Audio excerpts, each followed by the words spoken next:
Let's check out Sunday's dessert. I decided to make an apple crisp. These are so easy and so delicious, y'all. So I'm using some apples. Well, those were my ingredients. Right now, I'm peeling my apples. I use 4 apples. It's roughly about 2 pounds of apples if they're a nice large size. I use 3 Envy apples, 1 Granny Smith apples to give it that nice tart flavor. You could use any apples you like, but these were the apples that I had in my refrigerator and it came out really, really good. You can do all Granny Smiths if you want to. You just might need a little bit more sugar because they are on the tart side. Right now, I am just dicing up my apples. No particular way, no fancy way.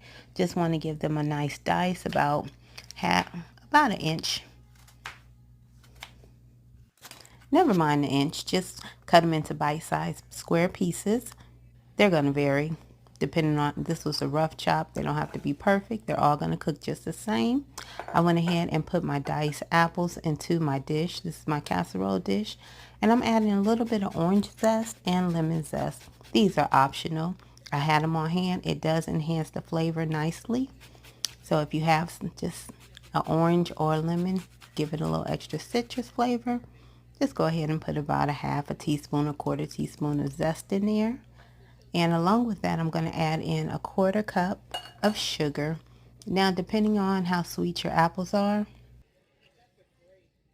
before I add that sugar, I did go ahead and squeeze just a little bit of lemon juice. Not too much, probably about a half a teaspoon of lemon juice.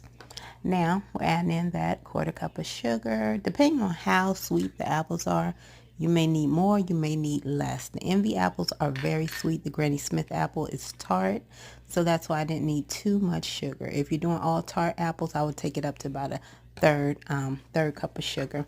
Now I'm just going ahead and mixing everything in my casserole dish.